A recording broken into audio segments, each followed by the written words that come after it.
Greetings from Missouri University Science and Technology. Thank you all so much for joining us today for our webinar.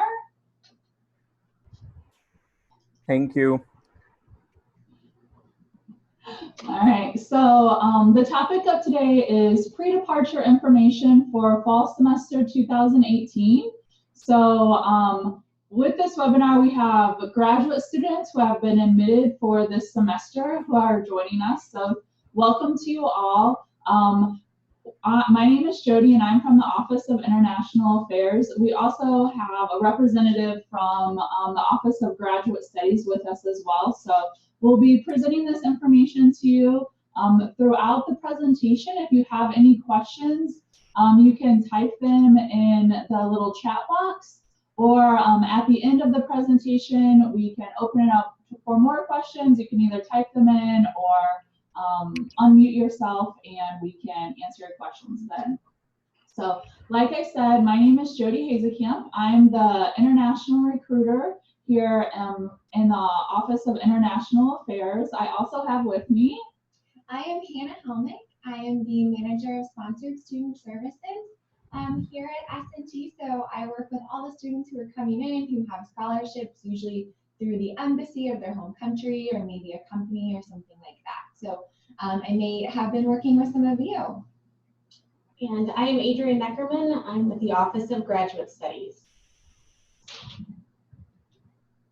All right, so first of all, I would just want to start off by congratulating you all on your acceptance to Missouri S&T, a premier technological research institution here in the United States. We are so happy to and looking forward to welcoming you all to campus this fall. We're very excited and hope you are as well. So this is the agenda for our presentation today. We're going to start off by introducing you to the International Affairs team, who you've probably been communicating with via email. We'll talk about the required documents you need for your immigration process, important dates that you need to be aware of. We'll share some information about Rolla, Missouri, your future hometown. We'll talk about transportation to Rolla, and important things that you'll need to do after you arrive on campus, such as housing options, English testing, enrolling in classes.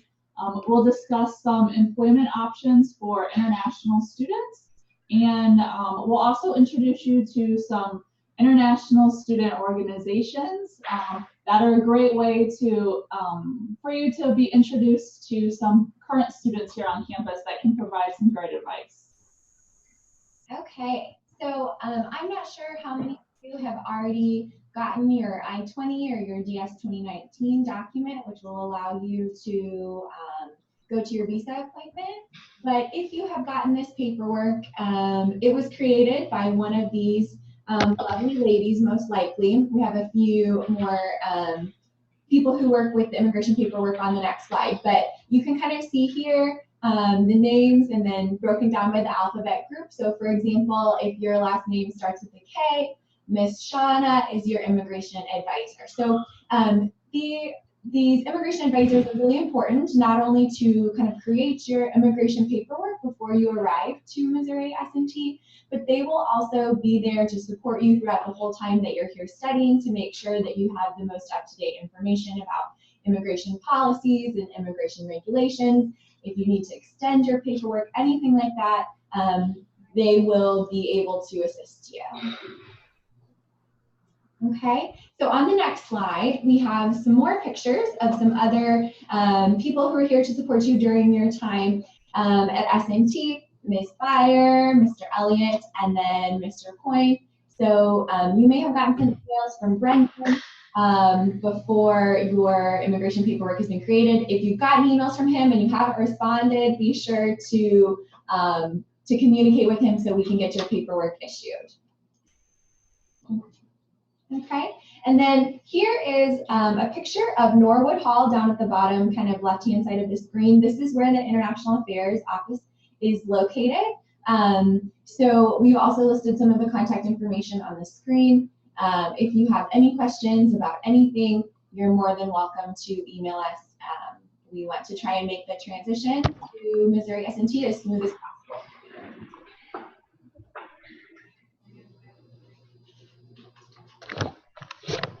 So here is a list of steps that will need to happen in order for you to get your student visa. So the first thing is to submit your financial statement. So for students whose families are supporting them for their studies, that's going to be something like a bank statement. If you are required to also submit an affidavit of support, you may be asked to do that. That affidavit of support is something basically that, for example, if your uncle was going to provide the bank statement for your studies, he would say, I, uncle, support my son, John Smith, to study at Missouri S&T for 4 years. Get it stamped by a notary, and then that would be sufficient for an affidavit of support to go along with your financial statement. So once that happens, once we get copies of your passport and that kind of thing, then your International Immigration Advisor will be able to issue your paperwork for you. So either your Form I-20 or your DS-2019 document. And then you will arrange for shipment through University Express Mail Service. Okay, for sponsored students, the process is a little bit different. So if you have questions about that, you can send me an email. Then you'll pay that CVIS fee, schedule your visa interview appointment. You'll need the CVIS number that's on your I-20 or DS-2019. So we can email that to you as well, just so that you can go ahead and schedule it as soon as your documents are created, and you don't have to arrive for them. You don't have to wait for them to arrive in the mail to get that CVIS number. Pay the visa application fee. Go to your visa interview. When you go to your visa interview, if you haven't already, make sure that you know where the university is located, which program you're interested in. Make sure that you can kind of tell the visa officer maybe a few pieces of information about why you wanted to come to Missouri S&T. These are some tips that may help you to get your visa issued. And then if your visa is approved, then you'll follow the instructions that they give you for passport and visa pickup. Okay. So one thing I wanted to add about the financial statement. So if you'll be a self-funded student, you'll of course submit your bank statement showing that you can financially support yourself for a year of academic study here in Rolla. A lot of times students have questions about funding opportunities and assistantships.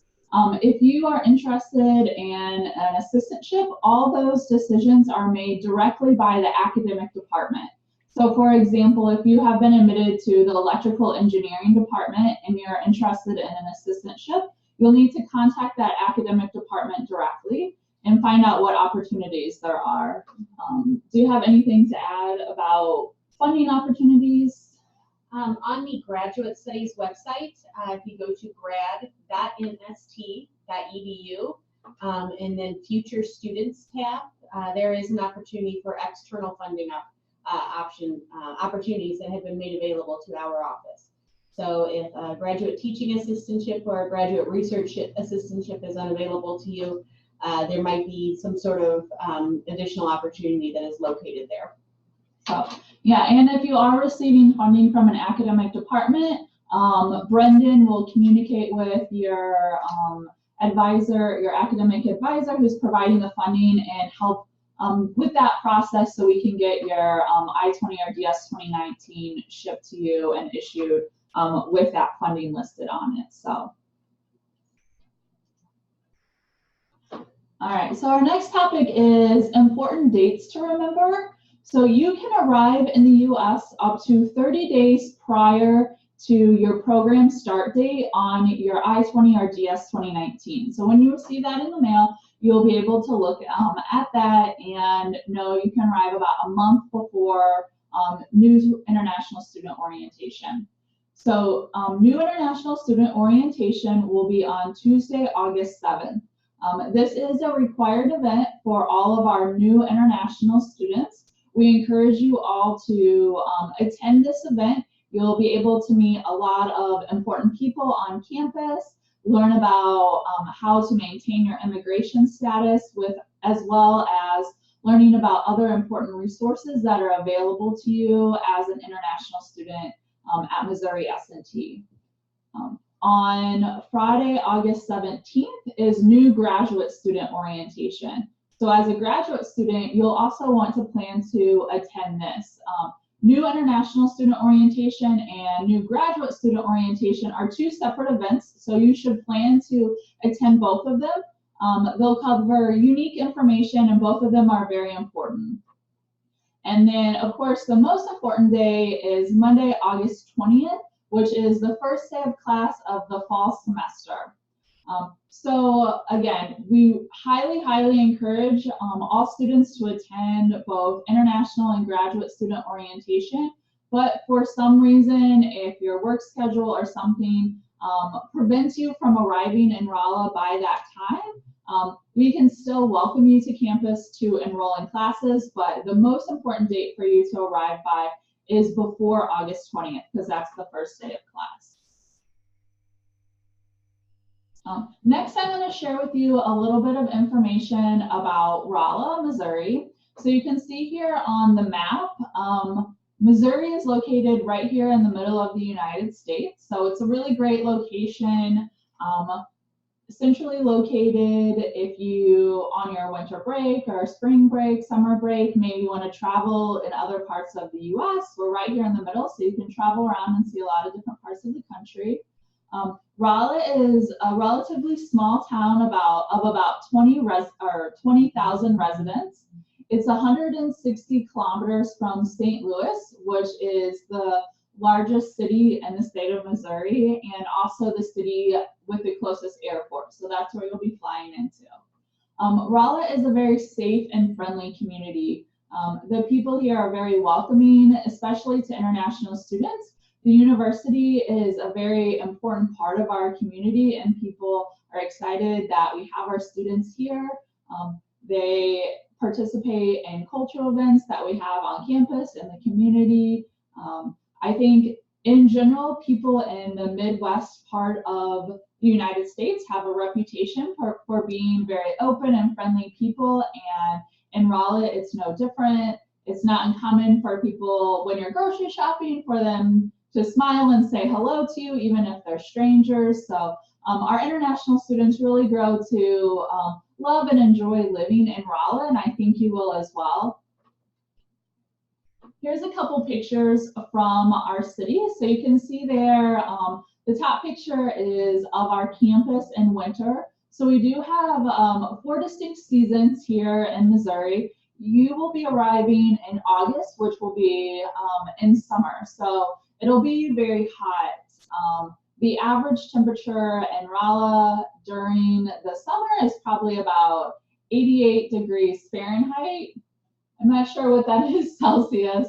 I apologize for that, but it does get very hot. It can get very hot in the summer. But as you'll see in the picture, in the winter, it can get quite cold.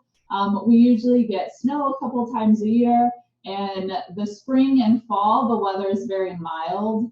In the fall, the city of Rolla is surrounded by forests. So in the fall, it's very beautiful with the trees changing colors. The leaves are red and orange, and very beautiful. In the spring, we have lots of blooming flowers everywhere. You'll also see from the pictures, there's a lot of really fun outdoor activities to do.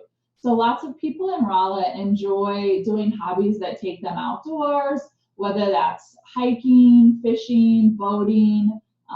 Again, Rolla is kind of in a rural community, so if you enjoy doing those type of things, I think you'll really love Rolla. It's a great study break.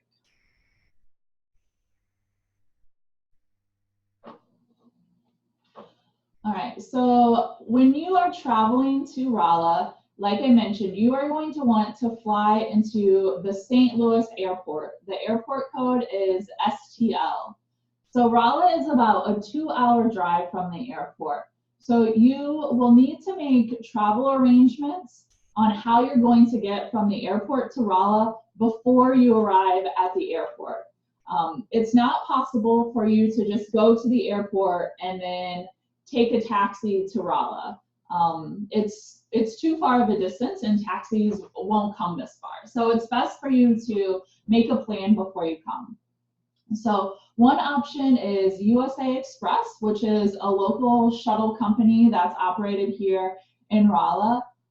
You can email ia@mst.edu for information on how to get a discounted rate on the USA express shuttle service, or a bit closer to the start of the semester, you should receive an email from Brennan with details about this shuttle service.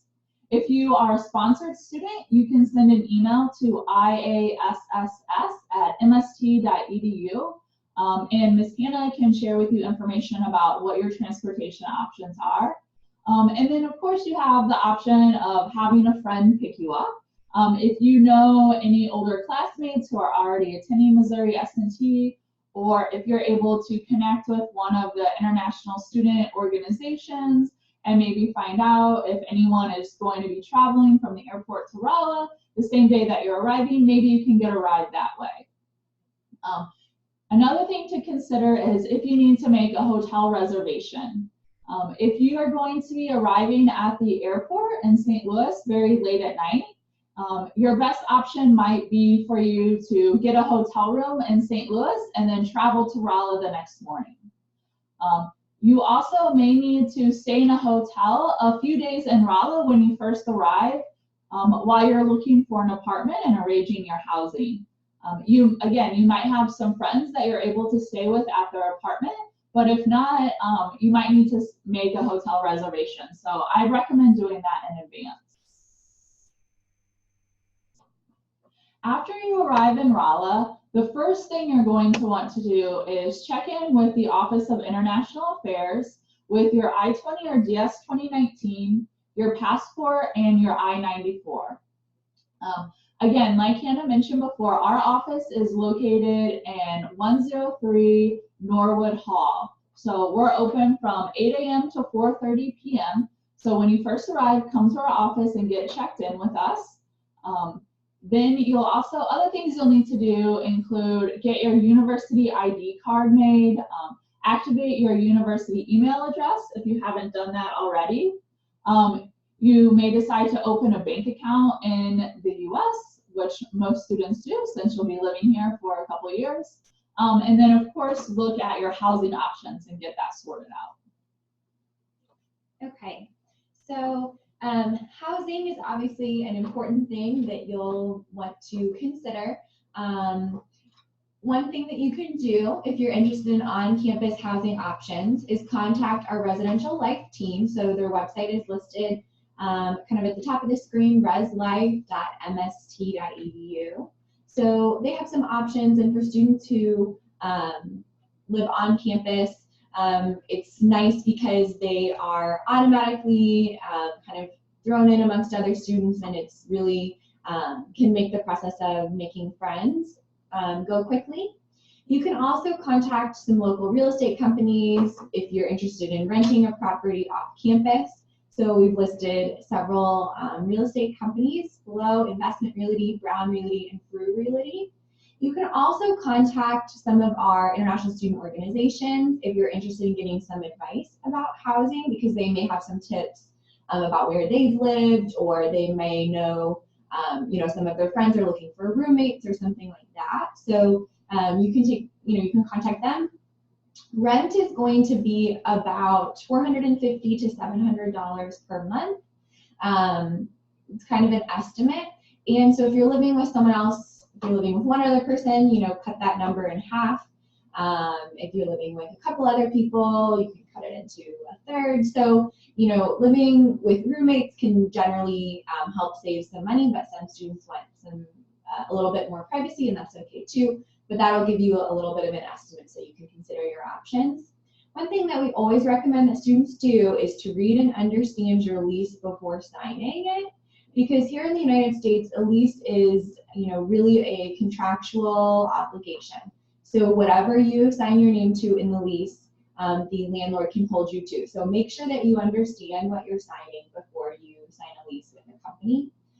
We also recommend, if possible, that you go and look at the property that you're interested in renting in person, because sometimes, students will see pictures of something and it seems nice in the pictures, but then when they go in person, it's not quite what they thought it was going to be. So if possible, we also recommend that you look at properties in person before signing any leases. So one thing to add about the housing is there are a lot of off-campus housing options, apartments that are very close to campus, that are within walking distance. So some students may plan on buying a car while you're in Rolla, and that's fine. If that's the case, then you can live, anywhere in town and you can just drive to campus. But other students may not plan on purchasing a car, and that's not a problem either. There are a lot of housing options that are very close within walking distance to campus. So if buying a car is not in your budget, don't worry, you can easily find an apartment that's within walking distance to your classes and labs. All right, so the next thing we'll discuss is English testing. So if you were admitted to S&T based on your academic record, but have not provided proof of meeting the English requirement, you will be required to complete English proficiency testing upon arriving at Missouri S&T, and this will be administered by our intensive English program staff. So there are some different types of admission. So you might have received some information with some of these things from Brendan. So I just wanted to clarify to make sure everyone understands exactly what type of program they've been admitted to. So there's the option of full-time academics. So in this case, if you have met the English requirement, the English proficiency requirement, then you will have full-time academic admission. You'll be ready to start full-time academic classes in the fall. That means you have taken the TOEFL or IELTS, you've met the requirements set by your department, or perhaps you might have attended another university in the US, and that could be used as your English proficiency.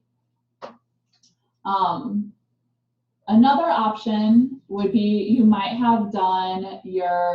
be admitted to the Pathway program. So the Pathway program will allow you to be part-time enrolled in our intensive English program and part-time enrolled in our academic classes. So if you have a 67 or above TOEFL score or a 5.0 or above IELTS score, then you will be admitted to this Pathway program. And depending on your English level, you may be approved to take either 3 or 6 academic credit hours in fall semester. And then you'll also be required to enroll in some English classes in our intensive English program. And then the final option would be if you are issued an I20 or DS29 for English language training. So you have been admitted full-time to the intensive English program. So if your TOEFL score is less than 67, or your IELTS score is less than 5.0, or maybe you have not taken the TOEFL or IELTS and you have not submitted an English test score, then you would have received this type of admission. When you arrive at Missouri S&T, you'll be required to take an English proficiency test. And based on the results of that test, you'll be recommended one of the following options. You may be recommended for full-time intensive English program. This means that you'll be enrolled full-time in our English program, and you'll be enrolled in there for a semester, so you're able to improve your English skills so you can be successful as an academic student. Another option, you may be recommended for the Pathway program, which again would be part-time enrollment. So you would take some academic classes and some intensive English program classes. Or the final option is if your English level is very high and you meet the English requirement, then you could be recommended for full-time academics, where you would enroll full-time in academic classes for fall semester. So those are those 3 options. So many students will ask us questions about how they can enroll in classes. So you will need to be on campus and have met with your academic advisor before you will be able to enroll in any classes. So as graduate students, you'll generally work a lot more closely with your academic advisor than you did for your undergraduate studies. So it's important that you meet with your academic advisor every semester to make sure that they can advise you on the best classes and make sure that you're on track to graduate and that kind of thing. So you will be required to meet with your academic advisor each semester before you'll be allowed to enroll in classes. So we recommend scheduling an appointment with your academic advisor, and you can go ahead and schedule that now. You don't necessarily have to wait until you arrive to campus to schedule that appointment if your academic advisor has already been assigned. Otherwise, you can schedule that appointment once you arrive to campus to get advised so that you can go ahead and enroll in classes. Make sure that you get that done, obviously well before classes start. And then in order to maintain your immigration status, you'll have to be full-time enrolled each semester that you're here at SNT. So for graduate students, that means that you need to be enrolled in 9 credit hours. Exceptions would be if it's your last semester of studies or if you're having a serious health issue or something like that. But generally, you'll need to be enrolled in 9 credit hours each semester. Okay, so here we have listed some different employment options for international students. And the timeline is a bit different for all of them. So if you're just interested in general on-campus employment, international students are allowed to automatically work up to 20 hours per week while school is in session. So there's different options here on campus. Some students will work at the bookstore, some students will work at some of the restaurants, some students will work in some of the departments. So, there's kind of a wide range of opportunities available for on-campus employment. Some students are eligible, F1 students are eligible for what we call OPT, optional practical training. So optional practical training is a temporary authorization for students to work during their educational career. CPT is circular practical training. This is something that students can apply for after they graduate from Missouri S&T. And so I believe that generally this is up to 18 months, but you'll need to discuss more specifics of that with your immigration advisor once you arrive on campus. So here we have listed some really exciting information about the career success of our graduates. So our graduates are really in demand. So as you can see, the average starting salary for graduate students is over $76,000. That's a great starting salary for students. So that just goes to show that when companies see that you graduated from Missouri S&T, we have quite a few corporations who recruit here on campus. We have one of the largest career fairs in the Midwest. So Starting salary 76,000. So sorry, just 76. or mute your call. We're getting some background noises from some of the participants. So if you, thank you.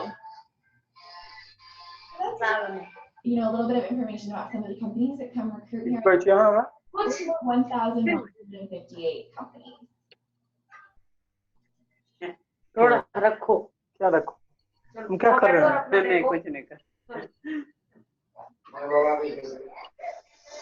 Again, reminder, if you can mute your phone or your computer, because we're getting a lot of background noise. All right, so our next topic is international student organizations on campus. So I've mentioned many times what a great resource our current and helping new students answer questions and prepare for a move. So here's a list of some of our international student organizations.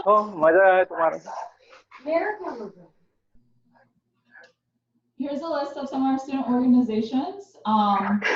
As you can see, we have organizations from all around the world.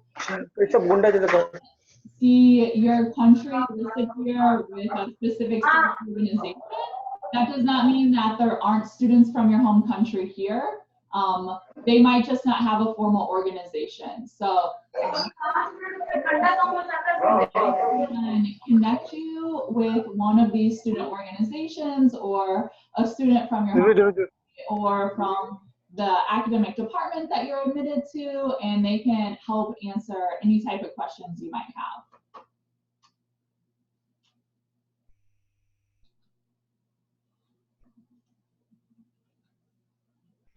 All right, so the next event that we want to highlight is Celebration of Nations. This is an annual event that we have each year in the city of Rolla that's co-hosted by the city and our campus.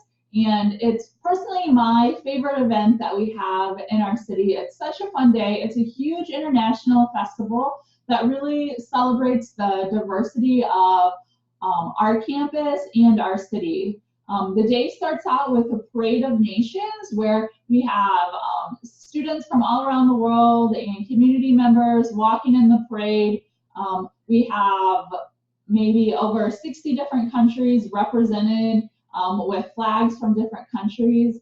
And then in the afternoon, there is a festival and there's lots of booths set up where students and community members have cooked food from their home country and there's crafts. There's games for kids. Then there's also a talent show where people are singing and dancing and showing off all their wonderful talents. So again, it's such a fun day, and as a new student, I would definitely encourage you to get involved in Celebration of Nations.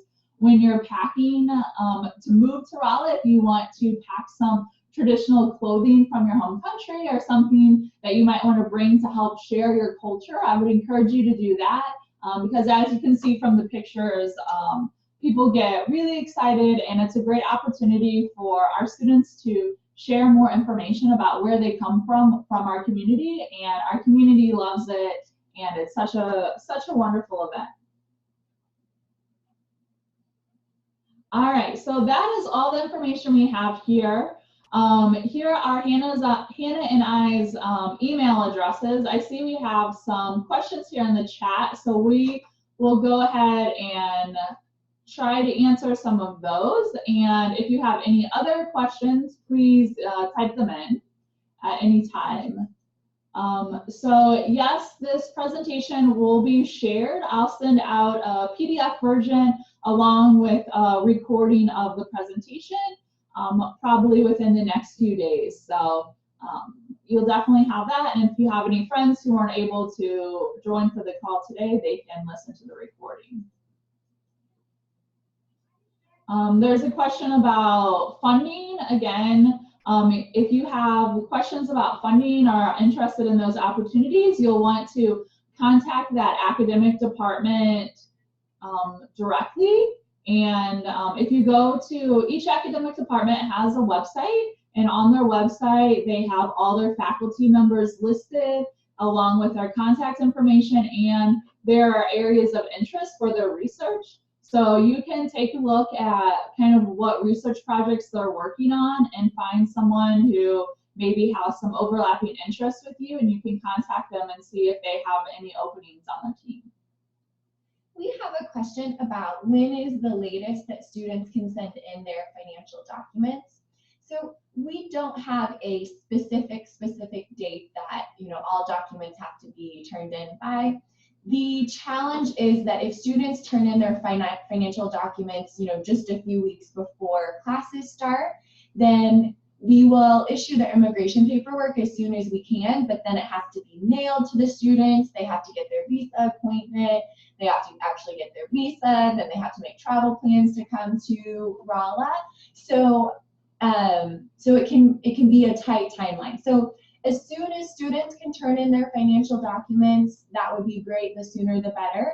But we don't have an exact specific deadline. If you have, more questions about, maybe there's a specific reason why you're having trouble getting financial documents or something like that, you can always email me and, Jody, or you can email myself, and we'll try and help you with your specific situation. So great question. Thank you. All right. So we had another question about summer internships in the chemical engineering department, I think it was. So first of all, we do have 3 intake semesters. So students can come in either fall, spring or summer. So you can start your academic pursuit in summer semester. So that is an option. If you wanted to do that, you would obviously need to contact Graduate Studies and let them know you wanted to change your admit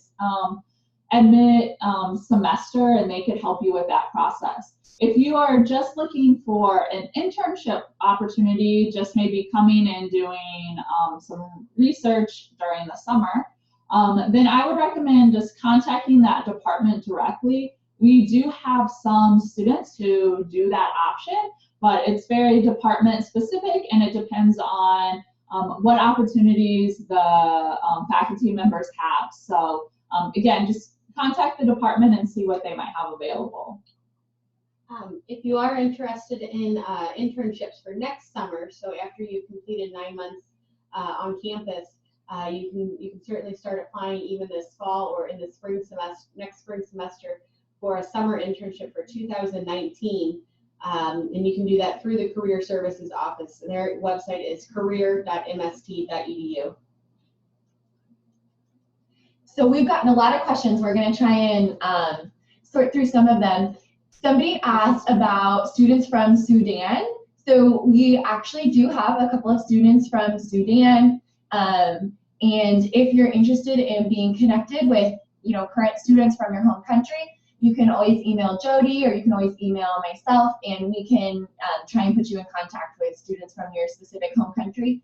For students where, for countries where we might not have a lot of students, or we might not have any students even, we can put you in touch with the International Student Club. The International Student Club is so amazing, and they have a like an ambassador type program where they connect with students who are getting ready to come to S&T, and they try and help students with everything. I know that they will email, FaceTime, WhatsApp students, to try and give them advice before they come. So, we have students from a lot of different countries, but if you come from maybe a tiny country and we don't have anybody from, your home country, then we can connect you with the International Student Club, and they're so amazing. So good question about Sudan.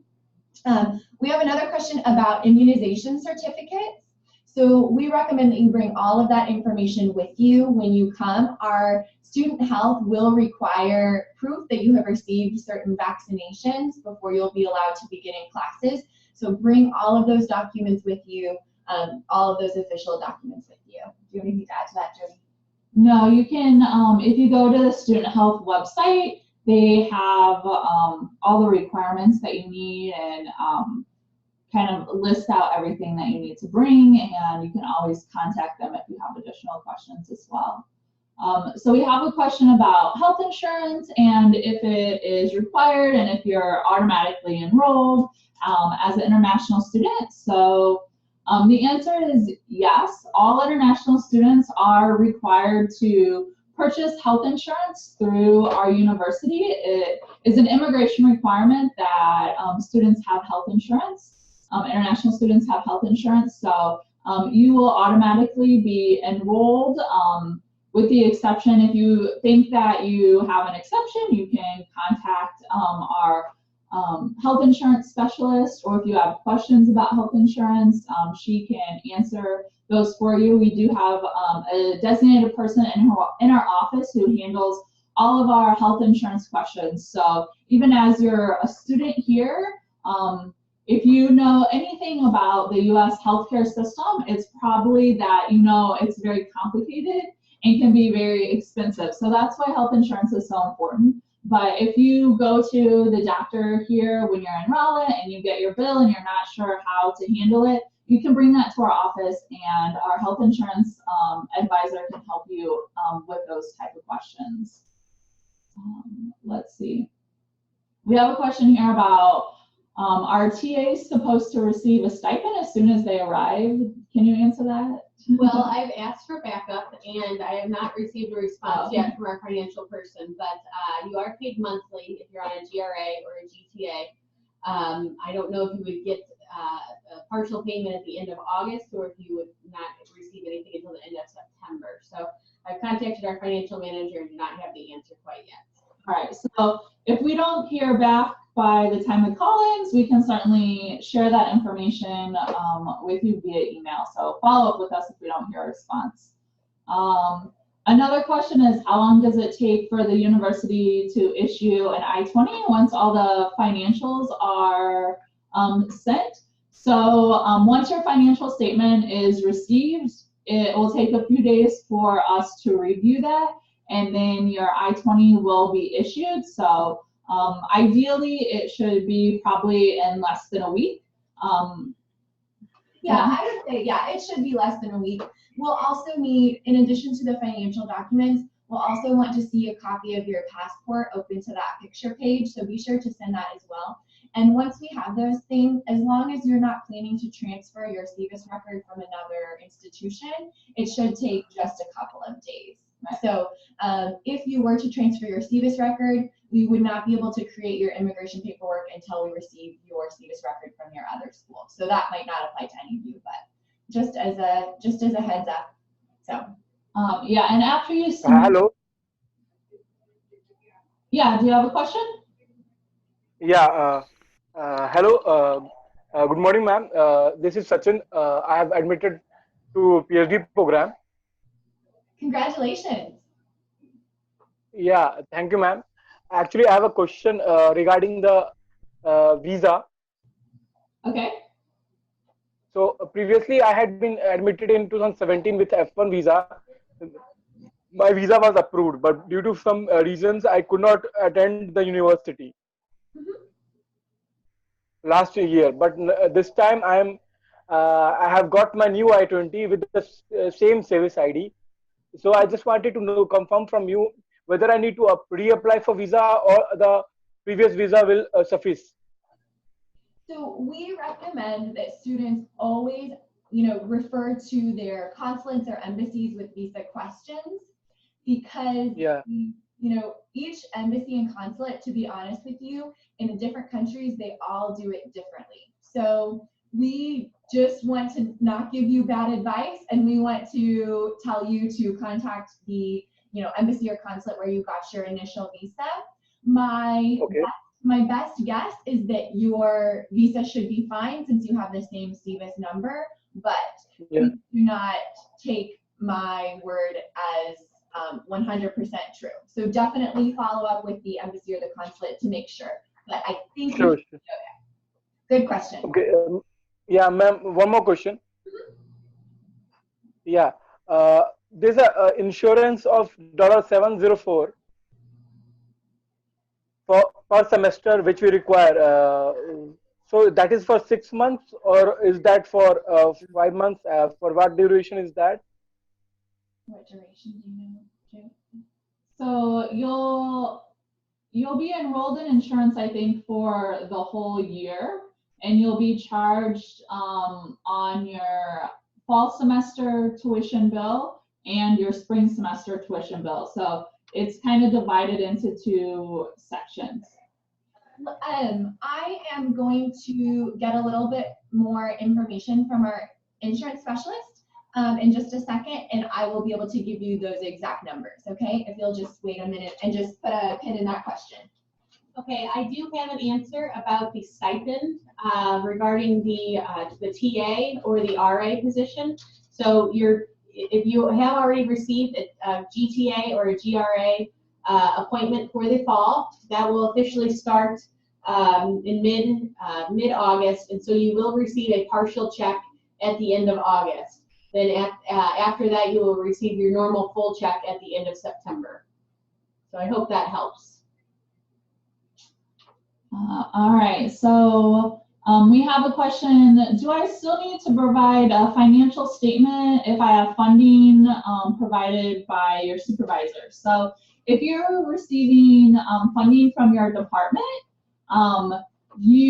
it depends on the type of funding and the amount of funding that they are providing you.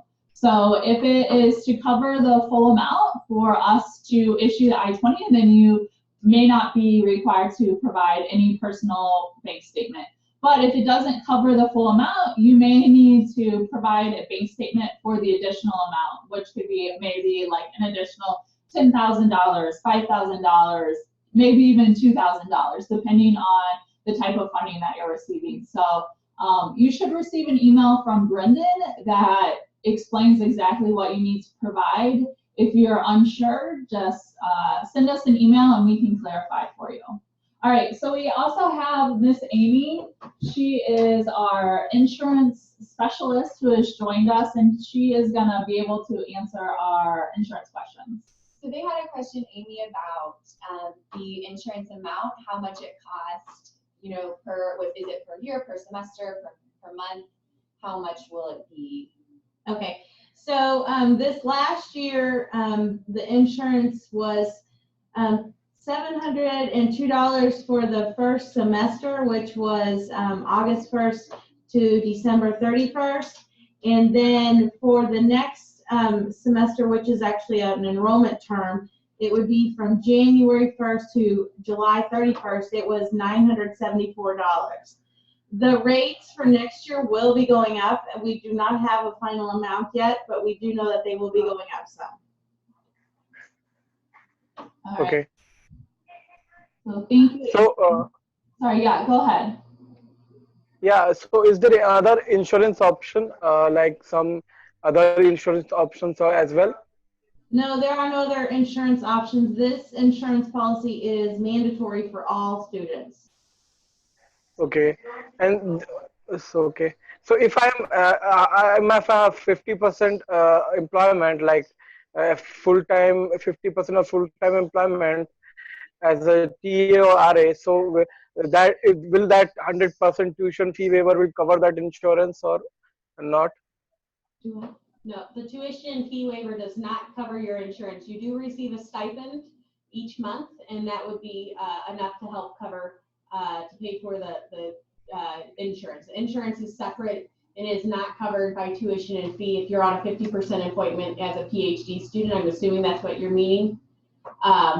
So then if you do get your tuition covered if you're on that 50% and your supplemental fees, but it does not cover the insurance. Okay. Okay. Thank you, ma'am. Amy, do you want to maybe let them know how they can get a hold of you, what your email address is? Sure. If you want to email me about any insurance questions, my email is aesmith@mst.edu. Sure, sure, ma'am. Thank you, Amy. Yeah. All right, so we have a question that is on H4EAD. Are students eligible for on-campus jobs and internships? Do either one of you know the answer to this? I'm not sure. H4EAD. So maybe this person who wrote in this question could provide a little bit more information. So are you saying that you have employment authorization already from the USCIS? Maybe just send us that information and maybe we can answer your question a little bit better. All right, so we have, when is the employment workshop for students who got their FTE GRA? Do you know that? I believe that is in late August or early September. I do not know the exact date. Human Resources put that on, is that right? I don't know. I'm not Okay, sure. we don't know the answer to that one. If you can email, we can find the answer and let you know. It's definitely will be after the start of the semester. So once you arrive here, you'll be given that information, but we can try to find it out beforehand as well. So for the career fairs, so we do have 2 career fairs at Missouri S&T, one in the fall and one in the spring. So I'd say the one in the fall is the largest one. There's maybe There's over 300 employers at the fall career fair and over 200 at the spring career fair, the February career fair. Yeah, so there's a lot of great networking opportunities. One thing that sometimes international students have a misconception of is, let's say your end goal is to find a job in Silicon Valley working in California. So students might think that they need to go to university in California in order to get a job in California, but that's not the case at all. Our graduates are working all over the US, all over the world really. So there's definitely a lot of great networking opportunities for you to meet employers, learn about internships and full-time opportunities at a variety of different companies. Let's see. When can you pay your tuition, and is there a deadline to pay the amount? So your tuition will be due 30 days after you register for class? Mm-hmm. Yeah, but you do have the option. So that's when it's, generally the cashier's office would like you to pay that amount. But if you would like to divide up the payment into smaller amounts and pay it a little bit more gradually, you can also do that. So the cashier's office, I think their email address is just cashiers@mst.edu. So CASHIERS@mst.edu. They can give you specifics if you are more interested in paying a small amount at a time instead of all at one time. So, and as an international student, since you won't be registering for classes until you arrive on campus, you do not need to make a payment before you come to campus. So your first payment will be due after you arrive on campus and get enrolled in classes. So you don't need to worry about making that in advance. Did you already answer the question about degree certificates? No. Okay, so we have a question here about degree certificates and original transcripts. So if you applied to Missouri S&T with unofficial documents, that's okay. Obviously, you're able to be admitted on those documents, but before you enroll in classes, you will need to provide official documents. So you have a couple options. You have a couple options to do that. So your first option would be to send official documents, have your university or your institution that you were studying at send those directly to us. That would be the best way. So that would be directly from university to university, not through you. And that would be, considered official documents. If you would prefer not, if your university will not mail them, what you can do is get the university where you studied before, the college where you studied before, to put your transcripts or your certificate in a sealed envelope. They will, put the documents in, close the envelope, and then they will stamp across that flap, or they will sign across that flap, so that when those documents come to campus, we can see that that envelope has never been opened since it was sealed. And then you can bring that envelope to campus and hand carry it yourself and bring it here to the admissions office, and they will consider that official as well, as long as your university put the transcripts or certificates in the envelope and they stamped or signed across the flap of that envelope. That would also hello. So a couple options there. Hello. Yeah. Yeah. So the transcripts, can we submit in person? So yeah, you could submit it in person, but you would need it to be in a sealed envelope with the stamp or a signature across the back of the flap. And that signature or that stamp should come from the university or the college where your transcripts came from.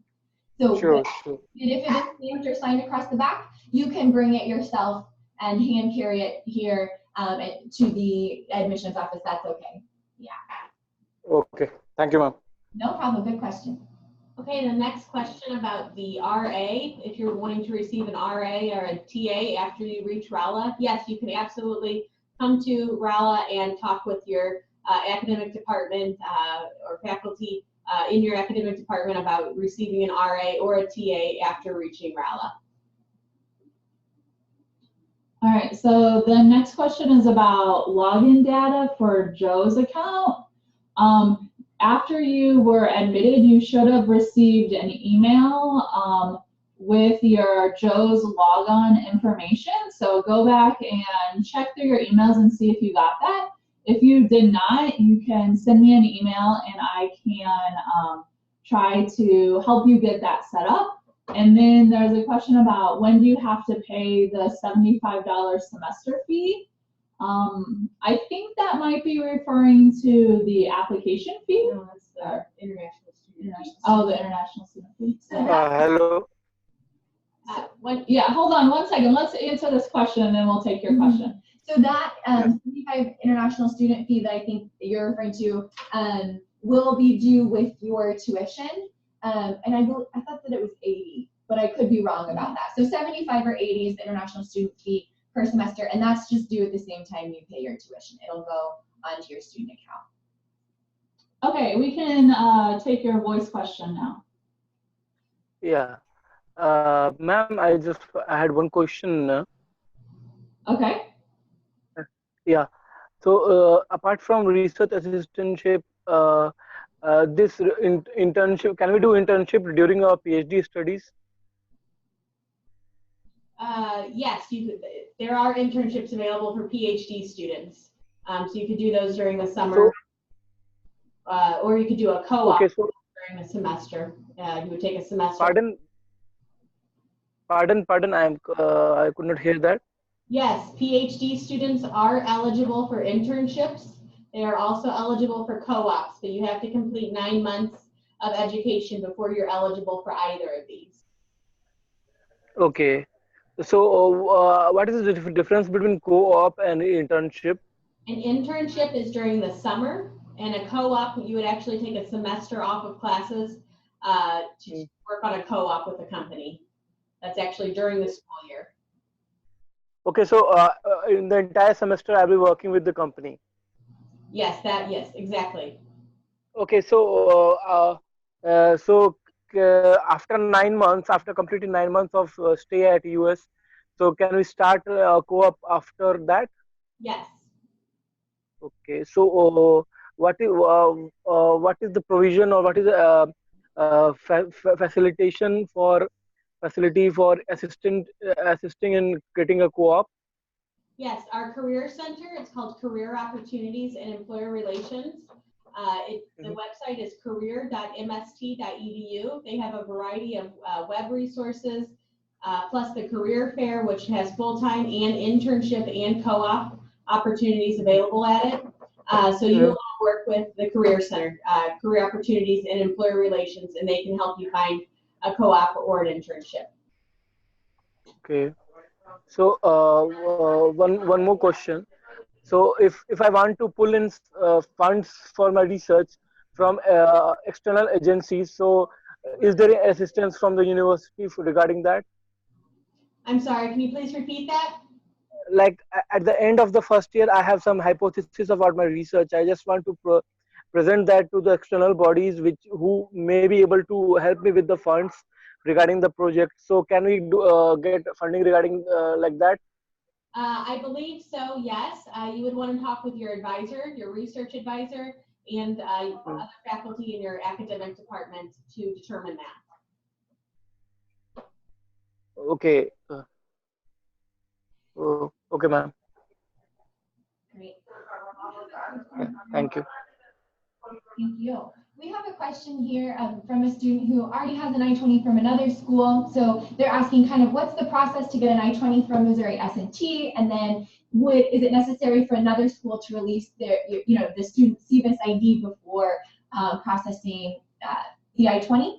So if you have an I-20 from another school, but you have not enrolled in that school, like maybe you applied for fall of 2018, just like you applied for fall of 2018 here to Missouri S&T, and they've already sent you an I-20, but you're interested in getting an I-20 from Missouri S&T, that is a-okay.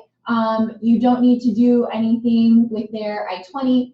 You can get a new one from us, and we don't need to have, the CVIS ID from the other school. That's no problem. We'll create another one for you, as long as you haven't already paid that CVIS fee, just because we don't necessarily want you to have to pay that CVIS fee again. If you have enrolled in another school already, and maybe you've attended a semester or something like that at another school, then we would need them to release the CVIS record to us before we could create the I-20. But if you have not attended that school yet, then we can create another I-20 for you, and we don't need anything from the other school.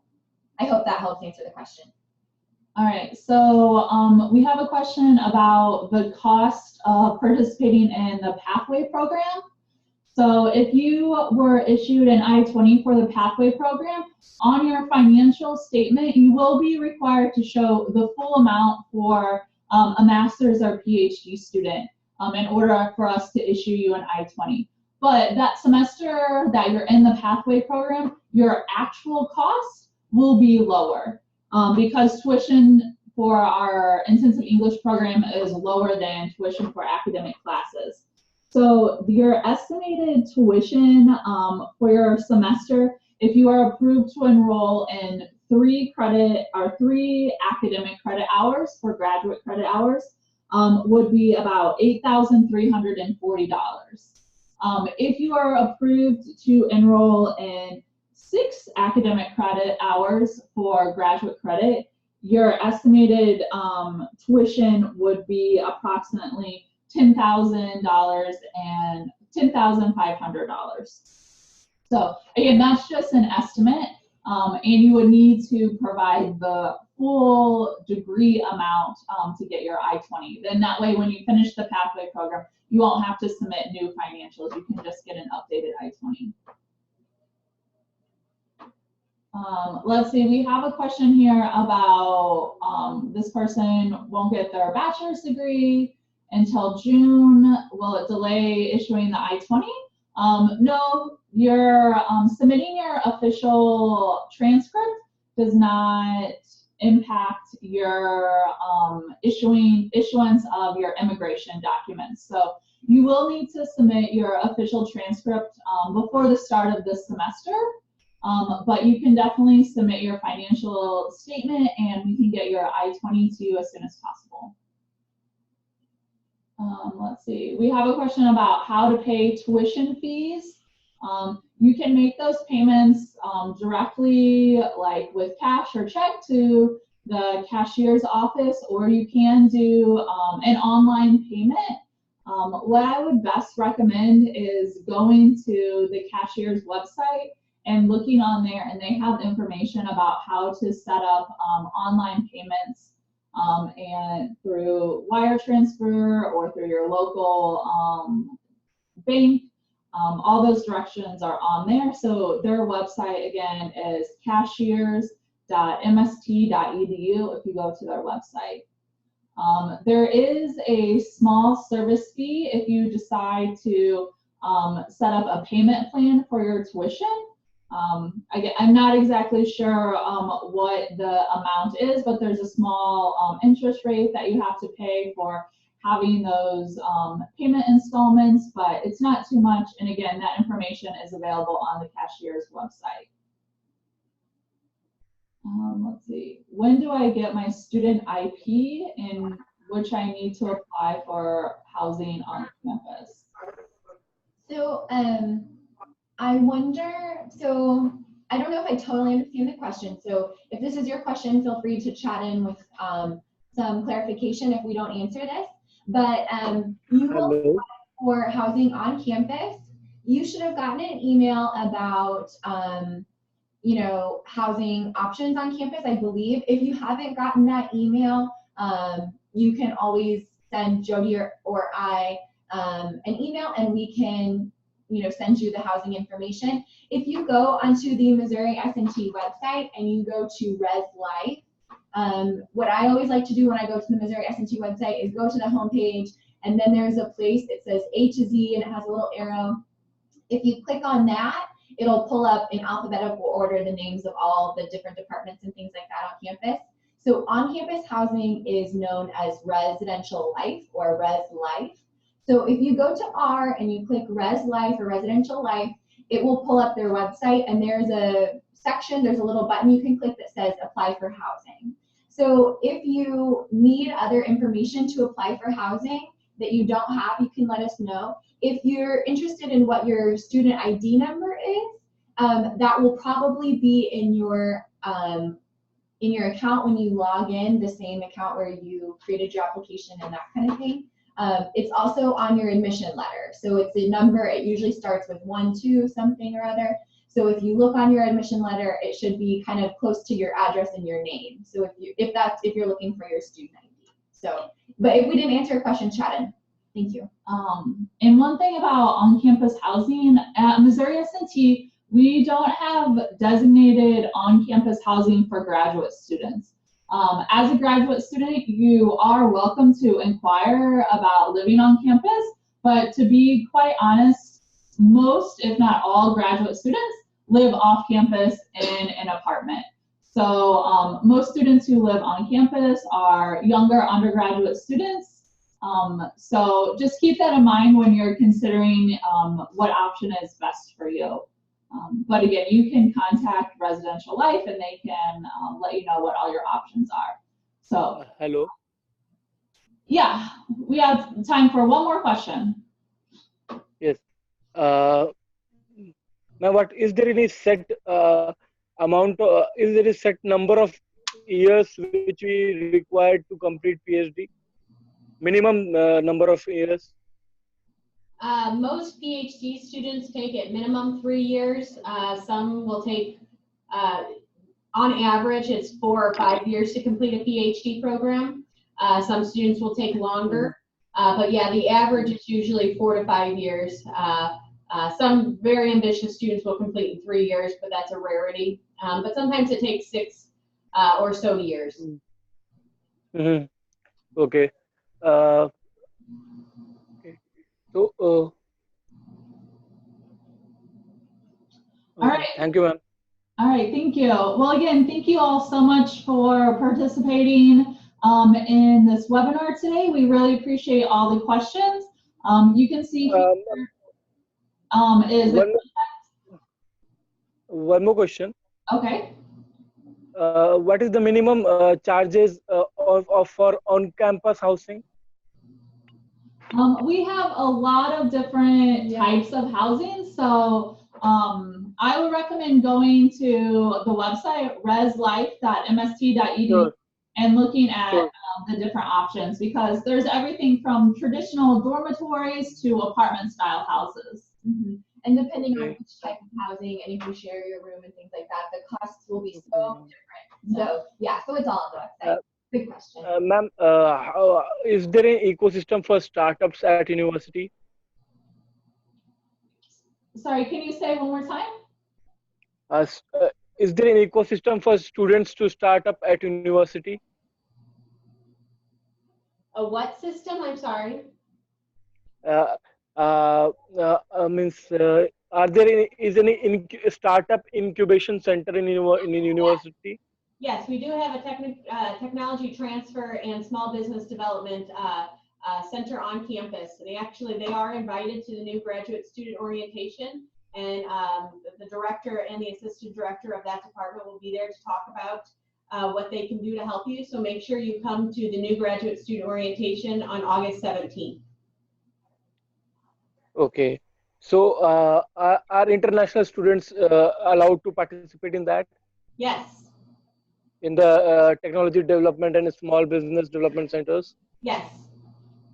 Okay, thank you, ma'am. All right, thank you. That was a great question. Great question to end on. Again, we really appreciate everyone participating. We did record this session, so we'll be sending that out, and I'll also send out a PDF version of this presentation. You can see Miss Hannah and I's contact information are on here. If you need to contact the graduate office, you can send them an email at grad@mst.edu. Any of us will be happy to help answer your questions, and we can't wait to see you here in Rolla in August. So again, thank you all again, and we will see you soon. Thank you.